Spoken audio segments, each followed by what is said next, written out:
A 4 años, ¿qué balance podemos hacer de uso de lo religioso en el presidente Andrés Manuel López Obrador y en la Cuarta T? Veamos qué dicen los autores del libro Religión Política en la Cuarta Transformación, aquí en Sacro y Profano.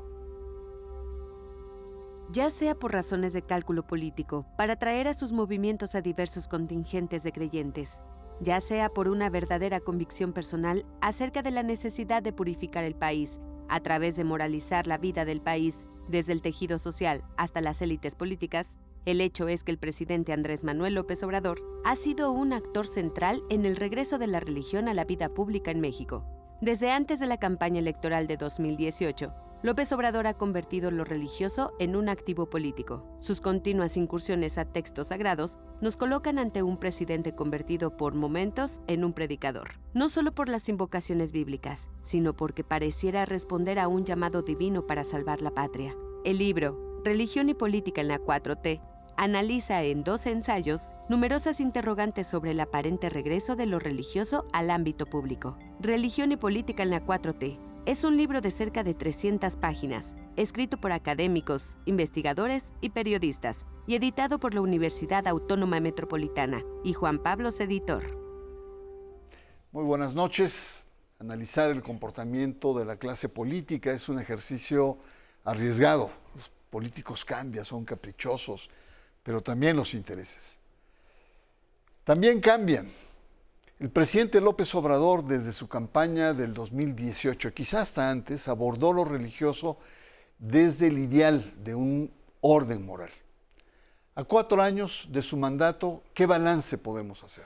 ¿Qué evaluación podemos hacer de su prometida constitución moral que prometió en campaña? ¿Dónde queda la restitución del tejido social moralmente dañado?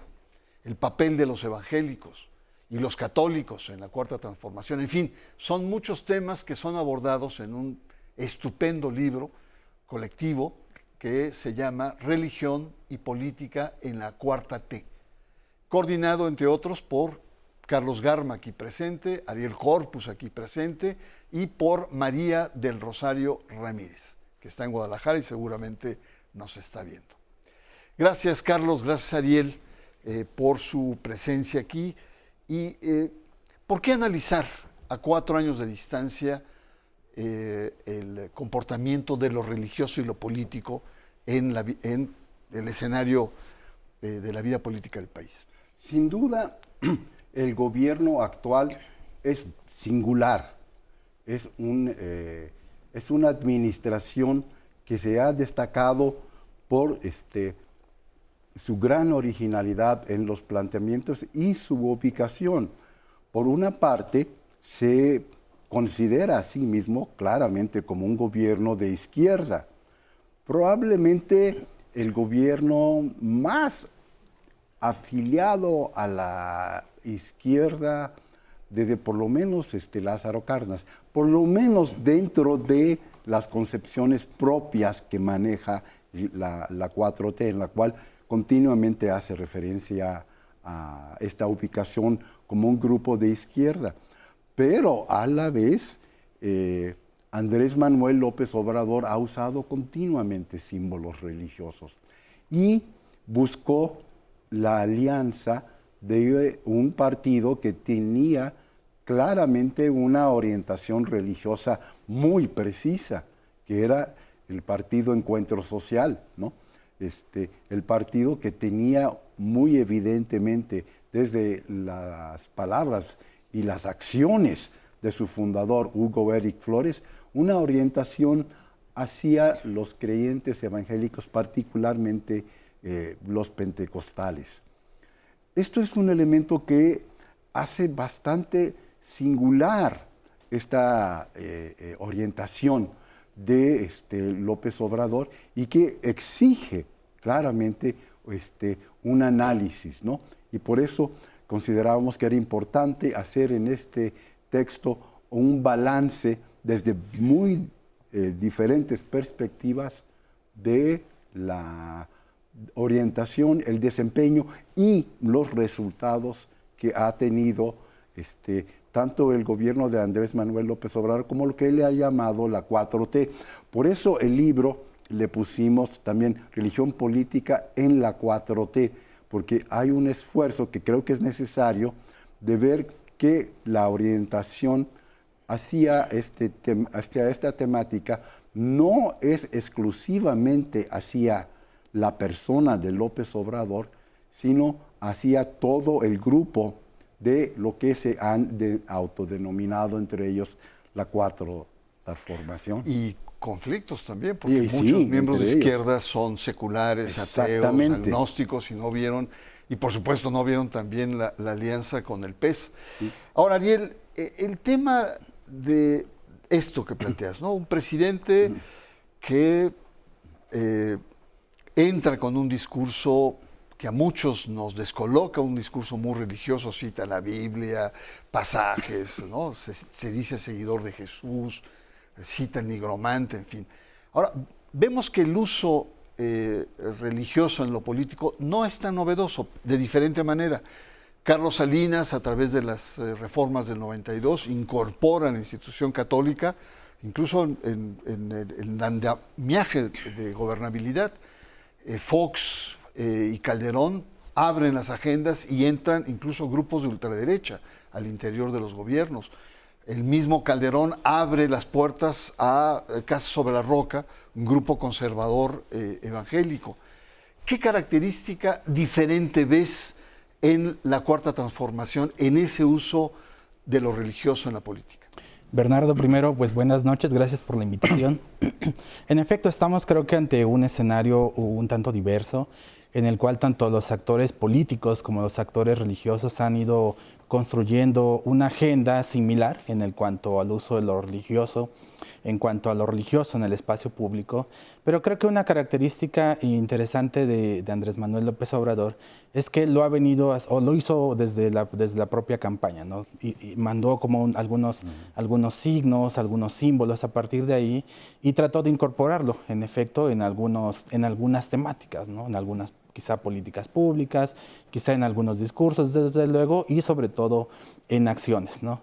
Aquí creo que algo diferente, sumamente diferente, es que a diferencia de los otros actores, parece que Andrés Manuel no lo necesitaba, no necesitaba lo religioso porque su legitimidad, obteniendo la mayoría de los votos, pues pareciera que no requería esa legitimidad que se ha planteado así. Pero él le ha dado su propio toque característico, de alguna manera, tanto desde perspectivas morales o elementos más estratégicos u otro tipo de elementos, incluso hasta simbólicos, como fue en la toma de protesta, ¿no? Entonces creo que ese es un elemento distintivo, ¿no? Diferente. No lo requería y lo usó, al fin de cuentas, ¿no? A diferencia de otro tipo de gobiernos, Calderón ya mencionabas, el propio Salinas, propio Peña Nieto, donde lo religioso pues era porque sus niveles de legitimidad estaban por los suelos, ¿no? Yeah. Entonces aquí estamos ante un nuevo fenómeno sin duda que estamos analizando y que el libro lo analiza. Yeah. Pues muy interesante, vamos a profundizar más. Estamos conversando en torno al libro Política y Religión en la cuarta T, así. Vamos a una pausa. Usted está en Sacro y Profano.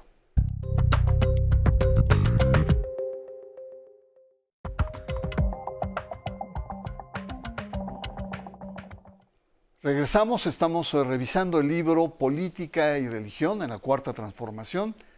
Estamos viendo los contenidos que tiene el libro, son 3 ensayos, incluida la introducción, que es muy buena, y tiene 3 partes. La primera parte es Política y Religión en la Cuarta T, 2 miradas descentralizadas sobre la laicidad, y 3, el tercer gran bloque, los evangélicos en la Cuarta T. Un conjunto de ensayos, 300 páginas, así es que tenemos aquí a sus 2 coordinadores. Por cierto, tú no escribiste en el libro. No, yo coordiné y ayudé en la introducción. Hice parte de la introducción. No, imagínate nada más, los créditos y tal, y no había participado en el libro, me llamó la atención. Pero qué bueno que lo aclaras aquí ante el público. Dinos una cuestión. 3 aspectos llaman la atención.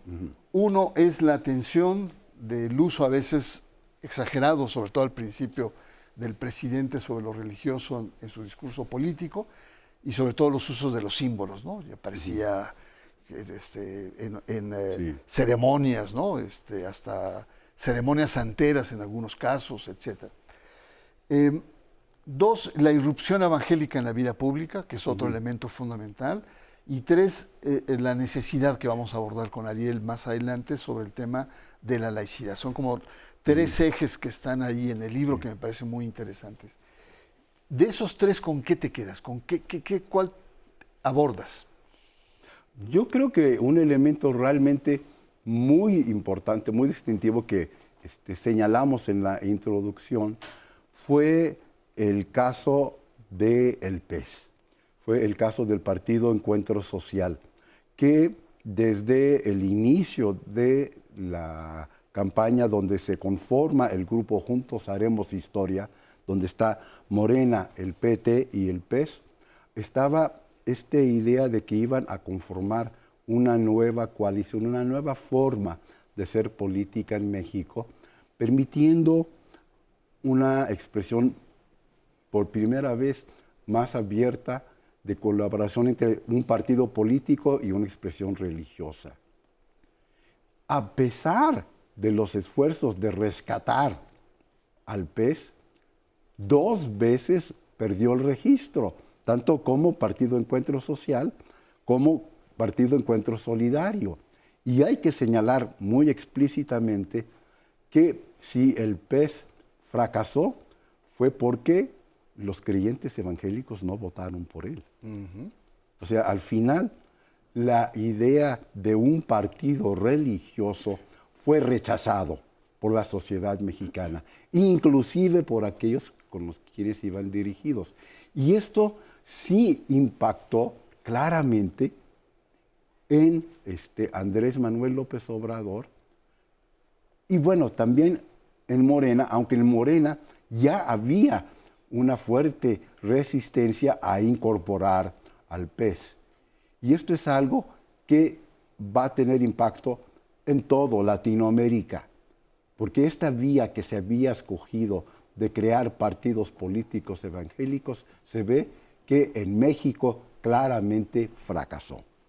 Eso es muy significativo. Incluso, Ariel, había una contradicción muy grande. Un partido que en alianza llegó a tener más de 15 diputados, ¿no? Y cuando en la realidad a nivel de votación no alcanzó el 3% mínimo para alcanzar el registro. Entonces teníamos ahí una especie como de gran contradicción que después el tiempo logró poner en su lugar. ¿Qué te dice este hecho? ¿Qué lecciones sacar de este hecho, Ariel? Bueno, aquí habrá que repensar de igual manera el papel de determinados actores religiosos, particularmente los evangélicos, ¿no? Porque uno de los debates del libro, ya lo mencionabas tú, es todo un apartado de capítulos, tiene que ver con ellos, dónde están, qué actores son, cómo han incidido. Un elemento sustancial fue de que se despertó un temor de la sociedad, de medios de comunicación sobre los evangélicos, que son actores religiosos, políticos que han estado presentes en la historia nacional desde hace mucho tiempo. Pero también surgieron otro tipo de actores religiosos evangélicos más, digámoslo así, más con un interés más político que religioso, y quizá estos actores son los que de alguna manera, en términos más generales, se visibilizaron en el ámbito público y son contra quienes de alguna manera también la comunidad evangélica tiene una diferencia, ¿no? Un elemento que aprendimos a partir del libro también es que, por un lado, no se repiten los esquemas que se habían pensado, como en otros países, particularmente en Brasil. En México no pasa eso, ¿no? Y en segundo lugar, también es que los creyentes no necesariamente siguen a sus líderes religiosos. O probablemente este líder religioso no era el más connotado, el más aglutinante o con mayor peso, ¿no? En fin, hay muchos factores ahí que juegan. Podemos hablar de muchos temas. A mí me parece que este es uno de los temas centrales, pero les invito a dar una vuelta de página, casi ir a las últimas páginas del libro. Pero, ¿cuál es el balance final? ¿Qué es lo que está pasando? El presidente, paradójicamente, él usa más símbolos religiosos que habla, cita la Biblia, cada rato cita al Papa, que eres un buen, etcétera, y está alejado del episcopado. El episcopado Ya van 2 documentos muy duros, hay una distancia muy política, ¿no? Apoyó al INE, le cuestionó su estrategia de seguridad. El PES que no cuajó, el Partido de los Evangélicos que no cuajó, y la sustitución de Varela, muy contestada por los propios evangélicos. No es el interlocutor ideal. ¿Qué ha pasado? Yo creo que hay que ver que sí ha habido ciertos cambios en la actitud hacia la religión y hacia los símbolos religiosos, tanto de Andrés Manuel López Obrador y también una reubicación en Morena. Es evidente que hubo un rechazo a este uso tan amplio, tan desordenado de símbolos religiosos que vimos en los primeros 2 años, ¿no? Sobre todo en el primero, ¿no? Y que grupos más seculares de Morena trataron de orientar hacia otro tipo de política más encaminada. Una llamada de atención muy clara fue el doble pérdida de registro del PES, que era evidente que por allí no iba, ¿no?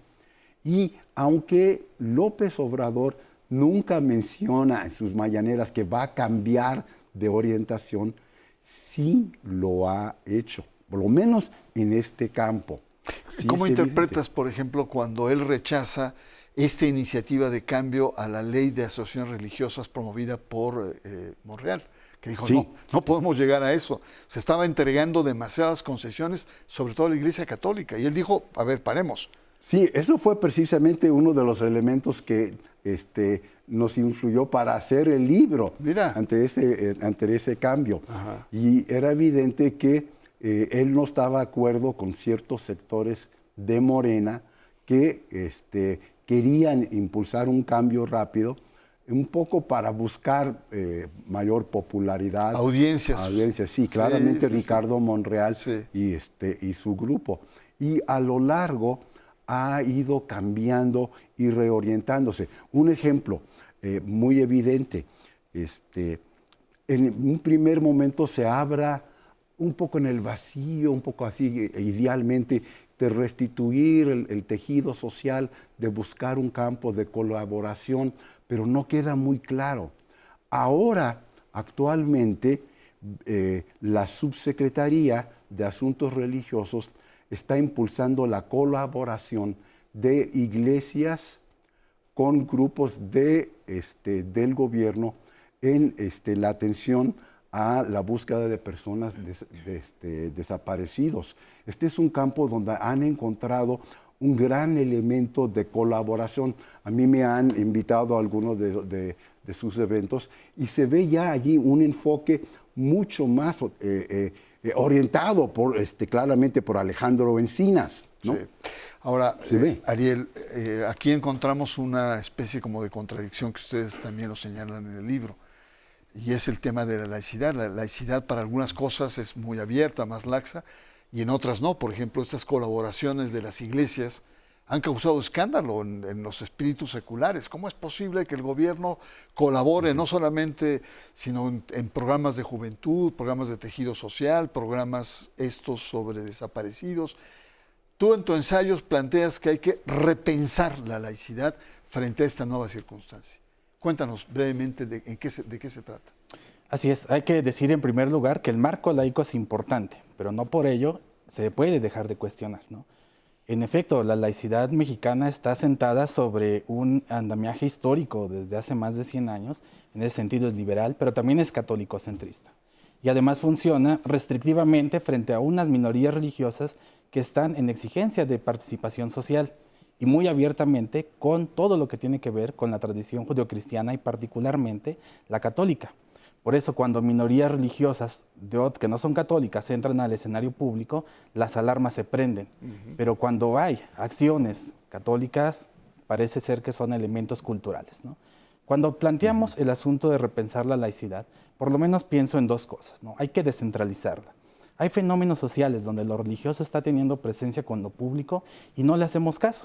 Lo vemos, por ejemplo, con Sandra Cuevas, ¿no? Que está haciendo posadas ahorita, que ha participado en misas, que ha comulgado, etcétera, ¿no? Lo vemos con las acciones del gobierno de Izmiquilpan en Hidalgo, cuando le dan la banda presidencial al Cristo de Jalpa, por ejemplo, ¿no? Ahí está. Lo religioso está en lo político y lo político está en lo religioso. Entonces tenemos que repensar cómo estamos entendiendo la laicidad, más allá de lo jurídico, más allá de lo sociológico y desde luego bajo una perspectiva, que es el enfoque del libro, antropológica, viendo cómo los sujetos viven esa relación entre lo religioso y la vida cotidiana. Interesantísimo, interesantísimo. Yo recuerdo muy bien cuando grupos, iglesias evangélicas estaban distribuyendo la cartilla moral. El episcopado dijo, se está faltando a los principios de la laicidad del Estado. Entonces, que el episcopado salga a cuestionar, yo pensé que había visto todo, pero no, me doy cuenta que no lo he visto todo. Vamos a una pausa, estamos conversando en torno a este libro, coordinado por el maestro Carlos Garma, también presente Ariel Corpus, investigador, Religión y Política en la Cuarta T. Vamos a una pausa, regresamos. Usted está en Sacro y Profano.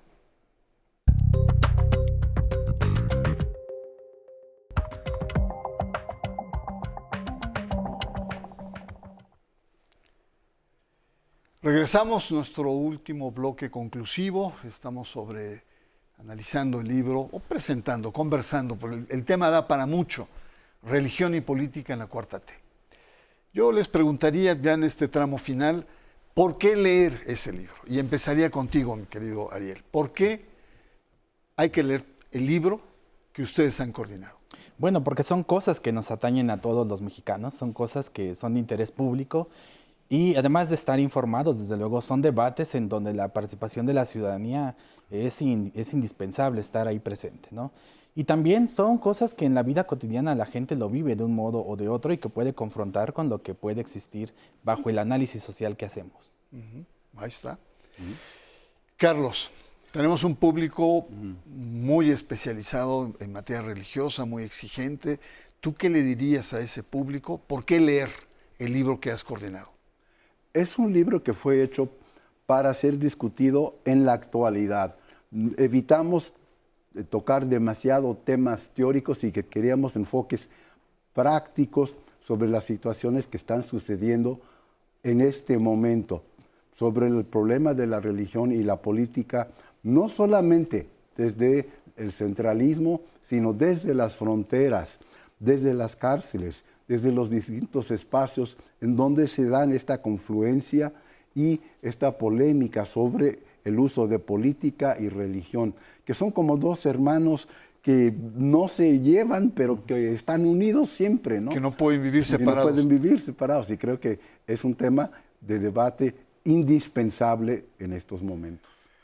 Claro, es un tema central y la verdad que los dos ensayos son miradas diferentes. Hay ahí académicos, hay pensadores, hay periodistas, de tal manera que es altamente recomendable. ¿Por qué es recomendable? Porque son debates en donde plantea que lo religioso no está aislado de la sociedad. Y estamos viviendo momentos muy dinámicos, de cambios muy importantes, donde lo religioso está presente y está presente de manera activa en el momento político, social. Y bueno, es el tema también, el leitmotiv de este programa, Sacro y Profano, y yo con mucho gusto le espero la próxima semana aquí, en este que es su espacio, Sacro y Profano. Buenas noches.